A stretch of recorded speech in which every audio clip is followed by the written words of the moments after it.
அண்மை செய்தி. மக்களவை தேர்தல் தொகுதி பங்கீடு தொடர்பாக திமுக அதன் கூட்டணி கட்சிகளோடு தீவிரமாக பேச்சுவார்த்தை நடத்தி வருகிறது. அதன் தொடர்ச்சியாக திமுக கூட்டணியில் அங்கம் வகிக்கும் மார்க்சிஸ்ட் கம்யூனிஸ்ட் கட்சிக்கு 2 தொகுதிகள் ஒதுக்கீடு என தகவல் வெளியாகி இருக்கிறது. விவரங்களை செய்தியாளர் ரமேஷ்குமார் வழங்க கேட்கலாம். ரமேஷ்குமார் வணக்கம். சிபிஎம்மிற்கு ஒதுக்கப்பட்டிருக்கும் 2 தொகுதிகள் என்னென்ன, மேலும் விவரங்கள் என்ன? வணக்கம். நாடாளுமன்ற தேர்தலுக்கான தொகுதி பங்கீடு பேச்சுவார்த்தையில் திமுக கூட்டணியில் மார்க்சிஸ்ட் கம்யூனிஸ்ட் கட்சிக்கு 2 தொகுதிகள் மீண்டும் ஒதுக்கப்பட்டிருப்பதாக தகவல் வெளியாகி இருக்கிறது. அதுல ஒரு தொகுதி மதுரை என்பது திமுக தரப்பில் மார்க்சிஸ்ட் கம்யூனிஸ்ட் கட்சிக்கு அதிகாரப்பூர்வமாக ஒரு தகவல் தெரிவித்துவிட்டதாகவும், ஆனால் மற்றொரு தொகுதி என்ன என்பது இப்போது வரை தெரியவில்லை. இன்னும் ஒரு நண்பகல் 12:30 மணி அளவில் தொகுதி உடன்பாடு ஒப்பந்தம் கையெழுத்தாகும் போது அந்த மற்றொரு தொகுதி என்ன என்பது தெரிய வரும்.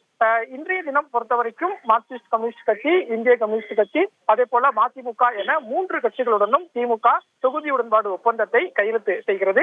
முதல்வர் 12:30 மணி அளவில் அண்ணா அறிவாலயம் வர இருக்கிறார். வந்ததற்கு பிறகு இந்த 3 கட்சிகளுக்கும் தொகுதி ஒப்பந்தம் கையெழுத்தாகிறது. இதுல மார்க்சிஸ்ட் கம்யூனிஸ்ட் கட்சியை பொறுத்தவரைக்கும் கடந்த 2019ஆம் ஆண்டு நாடாளுமன்ற தேர்தலில் திமுக கூட்டணியில் மதுரை, கோவை என 2 தொகுதியில் போட்டியிட்டிருந்தது.